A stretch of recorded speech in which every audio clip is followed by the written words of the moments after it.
very difficult to keep on calling you to recite the national pledge when what is coming out from your heart is different from what is coming out from your mouth. You know, so you are not encouraging us to continue to go by our rules.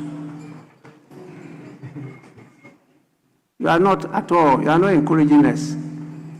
And we have all this number of our children here. And so if I ask you to recite the national pledge, after they've left here, they'll be asking their teachers, what are they about? Because the words that you are going to recite is not what you are practicing. So leaders, pass on this. At least whatever members are to do, appear here, start the work, and then you can move on to attend to the other pressures. But when we came in, the number was only 20, 7 to my left, 13 to my right. 20.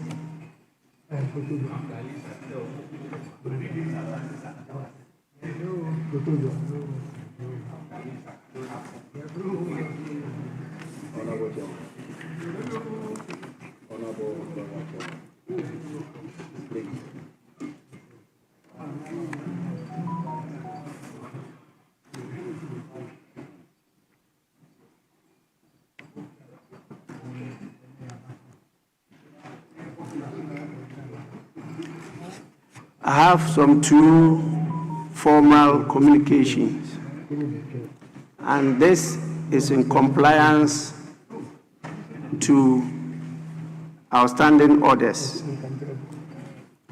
One is on the bill before us titled Constitution of the Republic of Ghana Amendment Bill 2025. The other is on the Human Sexual Rights and Family Values Bill. Honorable members, Order 187, Sub-Rule 2 of the Standing Orders requires that on the introduction of a private member's bill, the Speaker shall communicate to the House an opinion on whether the bill complies with Article 108 of the Constitution. Honorable members, the Human Sexual Rights and Family Values Bill 2025 was initially introduced as the Promotion of Proper Human Sexual Rights and Family Values Bill 2021 in August 2021. The bill went through all the enactment processes and was passed by the 8th Parliament on the 28th of February 2024. It was, however, not assented to by the President and therefore lapsed upon the dissolution of the 8th Parliament. On the inauguration of the 9th Parliament, I, by correspondence dated 28th January 2025,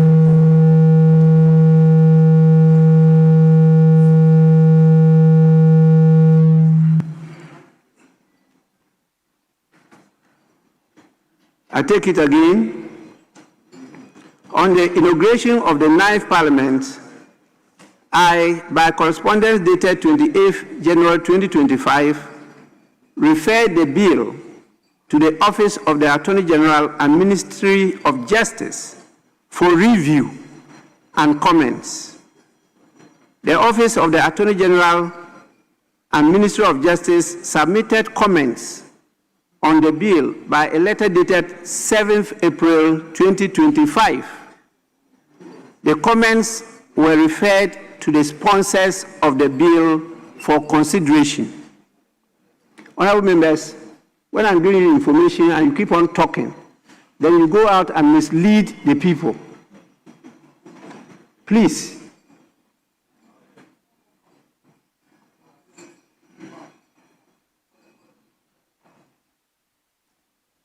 As I stated earlier on, the comments were referred to the sponsors of the bill for consideration. Meanwhile, by correspondence dated 25 February 2025, the following members indicated their desire to reintroduce the bill. 1. Honorable Samuel Nate George. 2. Honorable Emmanuel Kwesi Bejira. 3. Honorable Reverend John Intim Fojo. 4. Honorable Helen Ntoso. 5. Honorable Vincent Eko Asafua. 6. Honorable Alasan Tampuli Sulemana. 7. Honorable Ritana Odole Sua. 8. Honorable Mahama Tia Abdul Kabiru. And 9. Honorable Anthony Imia. As required by Standing Order 182, a legal opinion dated 7th March 2025 was submitted to me on the proposed bill.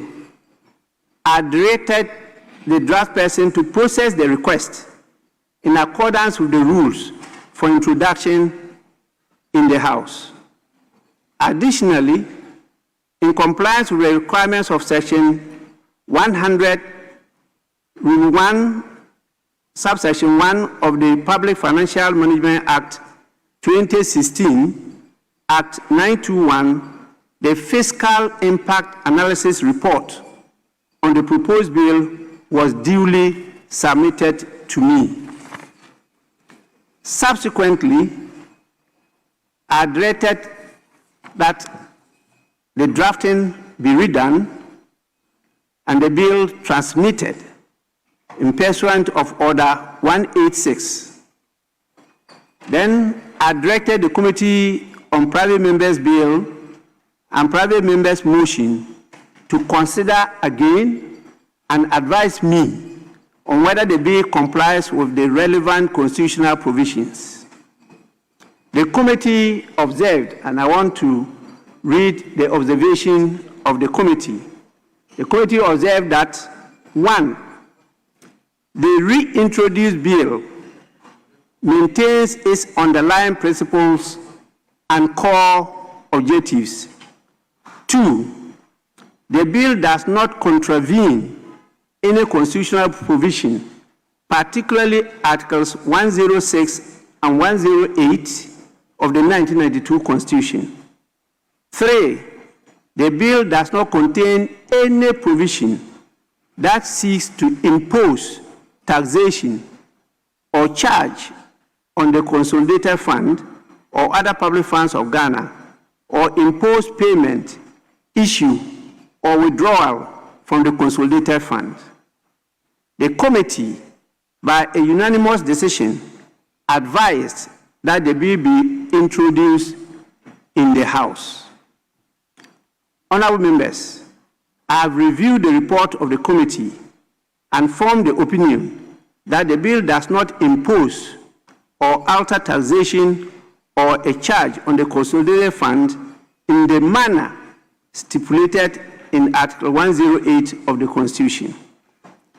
The bill has gone through all the processes in accordance with the standing orders of the House.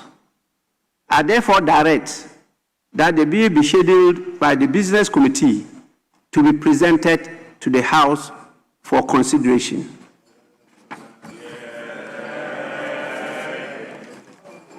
I was calling your attention because this has been one of the topics in the public arena, and I've heard some of you contribute to the debate without much information and misled a lot of people.